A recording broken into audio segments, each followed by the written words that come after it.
제 맥북이 책상에 찍혀 모서리 부분이 찌그러졌습니다.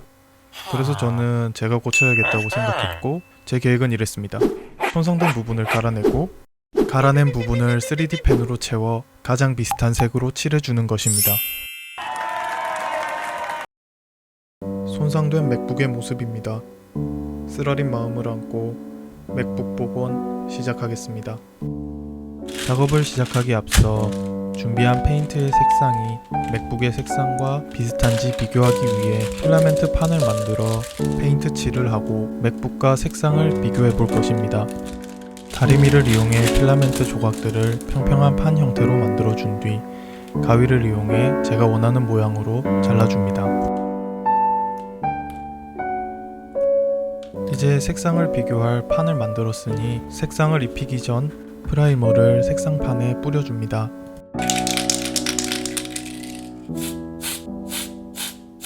프라이머를 일정 시간 건조시켜준 뒤 준비해둔 페인트를 칠해줍니다.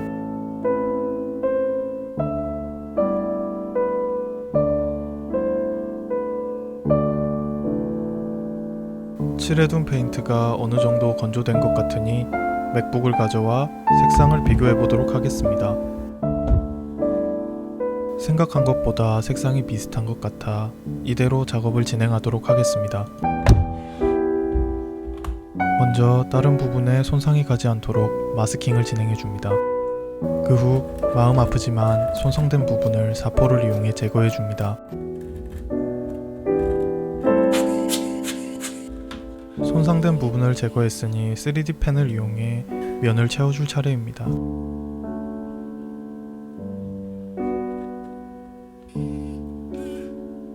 금속에 붙지 않는 필라멘트의 성질 때문인지 형태를 잡기가 정말 힘들었습니다. 그래서 계획을 변경했습니다. 3D 펜 대신 레진 에폭시를 이용해 면을 채우는 것입니다. 잘 교반된 레진 에폭시를 손상된 부위에 얇게 도포해줍니다. 그리고 불필요하게 도포된 부위는 알코올 솜을 이용해 깔끔하게 정리해줍니다. 레진 에폭시가 완전하게 경화된 뒤 페인트가 조금 더 잘 스며들도록 사포를 이용해 표면을 거칠게 만들어줍니다. 그리고 채색에 들어가기 전 보양 작업을 확실하게 해주고 밑바탕으로 프라이머를 뿌려줍니다.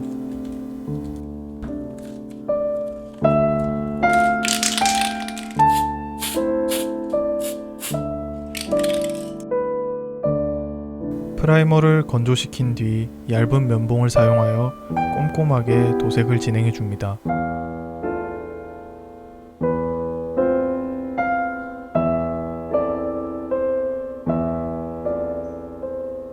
꽤나 티나지 않게 도색이 완료된 것 같습니다.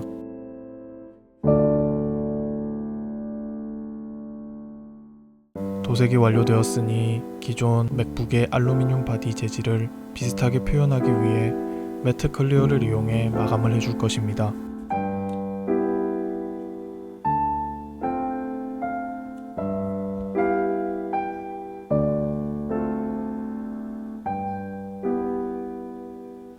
마감재를 칠한 뒤 불필요하게 도포된 부분은 알코올솜과 면봉을 이용해 깨끗하게 제거해줍니다.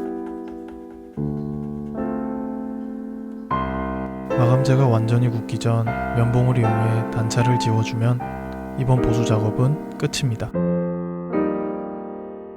완벽한 보수를 진행하고 싶었지만 뜻대로 되지 않은 것 같아 조금 아쉬운 마음도 있습니다. 하지만 멀리서 봤을 때 그렇게 티가 나지 않기 때문에 만족했습니다.